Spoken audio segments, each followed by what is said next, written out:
It's one fiasco after another. 1 minute Donald Trump and his people say one thing, then they say the opposite, then they say something else entirely. Nobody ever seems to know which way is up, and many of them just lie outright to the American people. It's corruption. Donald Trump, Elon Musk, and Republicans are hijacking the government, raiding the public's piggy bank, and picking the pockets of the American people to enrich themselves. Minority Leader Chuck Schumer and fellow senators held the floor open last night to criticize President Trump's first 100 days in office. And today, they'll join House Democrats on the steps of the Senate to continue pushing back against what they say is the administration's corruption, chaos, and the high cost of the GOP. Joining us now, House Democratic Whip, Congressman Katherine Clark of Massachusetts. Thank you very much for being on the show this morning. How would you characterize things? What has changed for the country in President Trump's first 100 days? Yeah, just about everything, Mika, and it is good to be with you. But here at this 100-day mark, I think that what you just heard sums it up.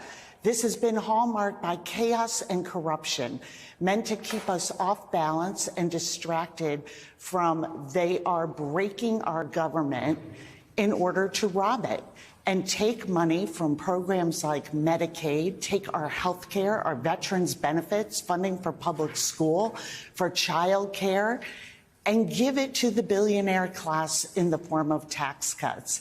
It is the same strategy, the same playbook. And we are seeing this play out in real time in such damaging ways to our economy, to our civil rights, and to our democracy. Congresswoman, good morning. Great to have you on the show. We talk about Donald Trump a lot. We recognize that many of his policies are very unpopular, as new polling has shown, marking his first 100 days. But in a Washington Post ABC News poll, Donald Trump's approval rating was at 37%, extraordinarily low, about handling the country's main problems. Democrats, though, even farther down, at 30%. How do you explain that number, and what do Democrats need to do better? Listen, this is where we are. Donald Trump made a promise that on day one of his presidency, he was going to reduce costs for Americans, whether that's groceries or housing or child care, transportation, energy. He has done just the opposite. And what Democrats are doing is we are standing strong in saying, come back and focus on the American people. Put them in the center of the work you are doing. Make sure that you are doing everything you can to fight for them. And that's what we're doing. We'll reach across the aisle when we can, but what we have been met with in the House GOP is absolute resistance. They are loyal to one person, and that is Donald Trump. And as we watch him and Elon Musk take a chainsaw to the services that American people deserve and pay for, all in order to enrich those who already have great wealth and power, this is where our work is centered. And Democrats are going to keep fighting with everything that we have. And when they're willing to work with us, we'll be ready to do that.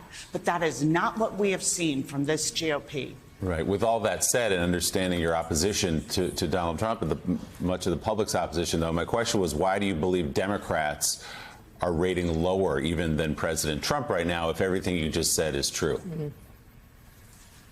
Yeah, well, you know, we are going to continue our focus. Listen, we lost an election. We're very clear-eyed about that. And we know that we have to show the American people that we are in it for them. But that is where we are. That is the roots of the Democratic Party. And that is what the work we're going to do every single day. We are going to address the needs of our small businesses that are being crushed by these tariffs. We are going to work to protect our public school funding. You know, everything that this president promised, that he ran on, that the American people said, I may not totally be bought into this guy, but I think I'll bring change that is centered around me. He has betrayed them. He has betrayed them, and he has betrayed our Constitution, and he is ruining our economy in a short 100 days, even though it feels like a very long time in many ways. He has taken an economy and tattered it, and not focused on the issues that people needed him to focus. How do they make their daily needs? How do they get ahead and not just scrape by? That's where Democrats are going to focus. And I think that we are going to see, as we're already seeing in sort of that generic matchup between Democrats and Republicans in the House races, we have a double-digit lead in those. So we're about the work. We're about making that connection with people at home and showing them that we are fighting on their side. Democratic Whip, Congresswoman Katherine Clark of Massachusetts, thank you so much for coming on the show this morning. We appreciate it.